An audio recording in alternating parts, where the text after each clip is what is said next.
নমস্কার বন্ধুরা, সোনার কিচেন ঘরে সবাইকে স্বাগত জানাই। তো এই গরমের দিনে আমি আজ বানাবো আম ডাল।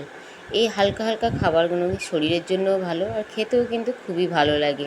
তো এখানে দেখো আমি কুকারের মধ্যে মুসুর ডাল নিয়ে নিয়েছি। মুসুর ডালটা আমি খুব ভালো করে ধুয়ে পরিষ্কার করে নিয়েছি। নেওয়ার পরে আমি কুকারের মধ্যে দুটো কাঁচা লঙ্কা আর পরিমাণ মতন জল দিয়ে কুকারটা আমি গ্যাসের মধ্যে বসিয়ে দিয়েছিলাম।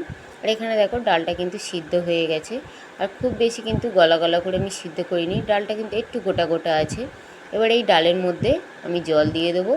জলটা কিন্তু একটু পরিমাণে বেশি দিতে হবে, যেহেতু আম ডালটা কিন্তু একটু পাতলা পাতলা হয়। তো কুকারটা আমি গ্যাসের মধ্যে বসিয়ে দিলাম। দেওয়ার পরে দেখো এখানে আমি একটা কাঁচা আম নিয়ে নিয়েছি। আমটা আমি এইভাবে ছিলকাটা ছাড়িয়ে নিচ্ছি। আমের যে খোসাটা হয়, খোসাটা এইভাবে আমি চাকু দিয়ে ছাড়িয়ে নিচ্ছি। গরমের দিনে হালকা হালকা খাবারই কিন্তু শরীরের জন্য ভীষণই উপকারী, আর খেতেও কিন্তু ভীষণই ভালো লাগে। তো এখানে দেখো আমটা কিন্তু ছাড়ানো হয়ে গেছে।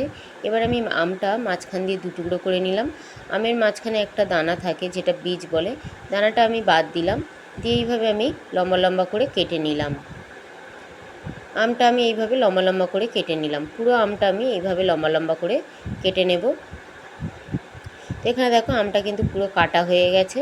এবারে দেখো আমি কুকারের মধ্যে যে ডালটা গ্যাসের মধ্যে বসিয়ে দিয়েছিলাম, ডালটা কিন্তু ফুটছে। এবার এই ফোটান্ত ডালের মধ্যে আমি কয়েকটা আমের টুকরো দিয়ে দিলাম। আমি একটা আম নিয়েছিলাম, কিন্তু পুরো একটা আম গোটা দেব না। পুরো আমটা দিলে কিন্তু খুবই টক হয়ে যাবে, ডালটা খেতে কিন্তু ভালো লাগবে না। আমি 5-6 টুকরো দিয়ে দিলাম। দিয়ে আমি ডালের মধ্যে একটু হলুদ দিয়ে দিলাম। দিয়ে খুব ভালো করে আমি আবারও ফুটিয়ে নিলাম, যাতে আমটা ভালোভাবে সিদ্ধ হয়ে যায়। তো এখানে আমি দেখব আমটা কিন্তু খুব ভালোভাবে সিদ্ধ হয়ে গেছে।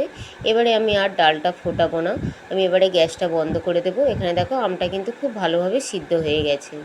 তো ডালের গ্যাসটা আমি বন্ধ করে দিলাম। দিয়ে আমি ওই গ্যাসের মধ্যে আমি একটা কড়াই বসিয়ে দিলাম।